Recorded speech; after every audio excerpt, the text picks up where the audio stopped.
đấy thằng anh xông lan với tôi mấy ủa nhốt đã lên lan với tôi mong đã cho phèn rồi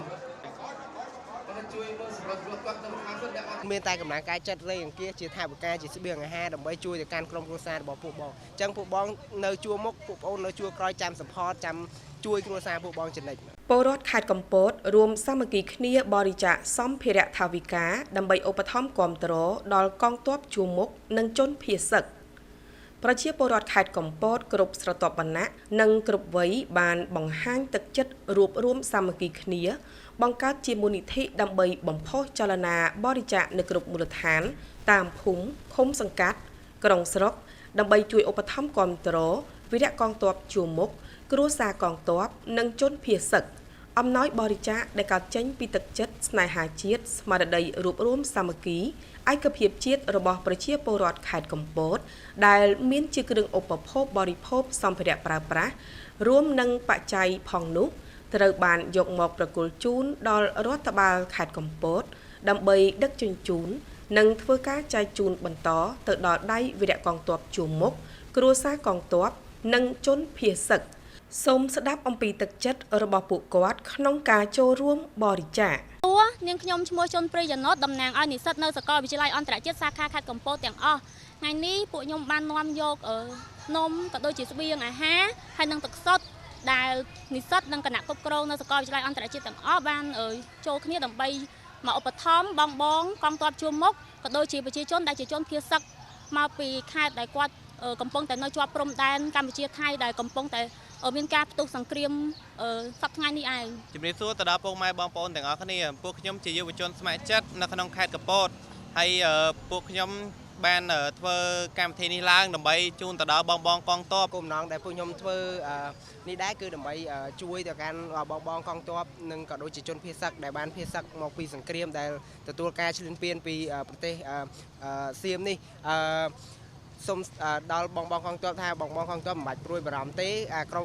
បងកងទ័ពនៅជួរមុខពួកប្អូននៅជួរក្រោយអញ្ចឹងក្រុមគ្រួសាររបស់បងមិនបាច់ភ័យព្រួយទេពួកប្អូននឹងចំណាយពេលវេលា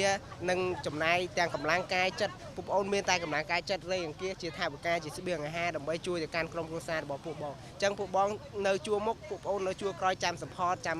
ជួយគ្រួសារពួកបងចំណិចខ្ញុំឈ្មោះបលអ៊ីជាយុវជនស្ម័គ្រចិត្តតំណាងឲ្យក្រុមកំពតដែលរួមគ្នាជាមួយនឹងក្រុមការងារក៏ដូចជាមិត្តភ័ក្តិដែលស្គាល់គ្នាក៏ដូចជារៀនជាមួយគ្នាដើម្បីបង្កើតជាមូលនិធិដើម្បីឲ្យបងប្អូនដែលរស់នៅក្នុងទីរួមខេត្តកំពតក៏ដូចជាបងប្អូនដែលបានជិះកាត់រមូលទុរេនគាត់បានចូលរួមក្នុងការបរិច្ចាគនៅសម្ភារៈប្រើប្រាស់ក៏ដូចជាថវិកាមួយចំនួន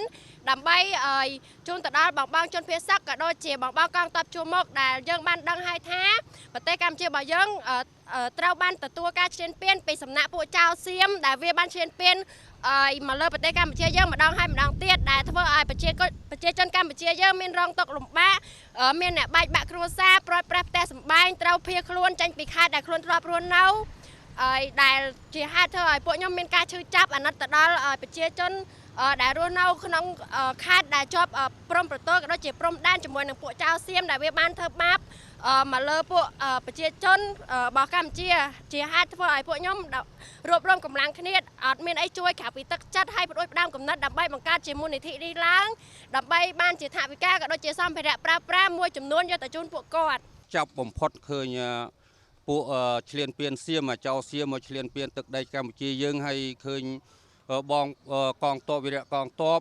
មានការមូលមុតតស៊ូទោះបីមានការលំបាកយ៉ាងណាគឺតស៊ូដើម្បីប្រទេសជាតិហើយខ្ញុំមានភាពកក់ក្ដៅបំផុតនៅក្នុងភូមិរបស់ខ្ញុំគេងគោដើម្បីបង្កើតនៅមូលនិធិសប្បុរសធម៌ដើម្បីយកជំនួយពីប្រជាពលរដ្ឋទាំងអស់ហ្នឹងដើម្បីមកជួយដល់ជនវីរៈកងទ័ពរបស់យើងដែលបានការពារមាតុភូមិការពារជាតិយើងជាមួយនឹងជនសុភាសឹកផងដែរបាទថ្ងៃនេះដែរខ្ញុំបានយកអំណោយតិចតួចសម្រាប់នៃមន្ទីរពហុព្យាបាលក្រុងកំពតមកជូនសាលាខេត្តរំភើបក្នុងការឃើញប្រជាពលរដ្ឋយើងនៅក្នុងខេត្តកំពតមានយកមកច្រើនណាស់ទាំងប្រជាពលរដ្ឋទាំងសិស្សានុសិស្ស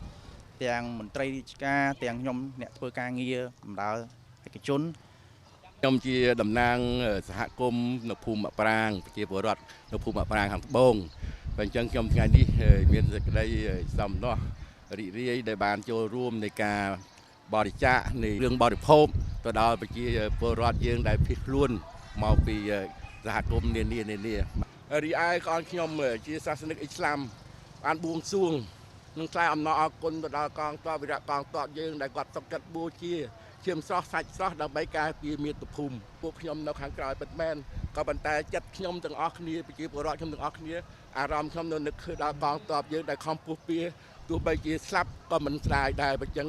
សូមពីព្រះអល់ឡោះឲ្យជួយបែកបាច់ខែរក្សាគាត់ទាំងអស់គ្នាបានជោគជ័យសត្រូវមកពីមុខឲ្យរលាយសត្រូវមកពីក្រោយឲ្យរំលង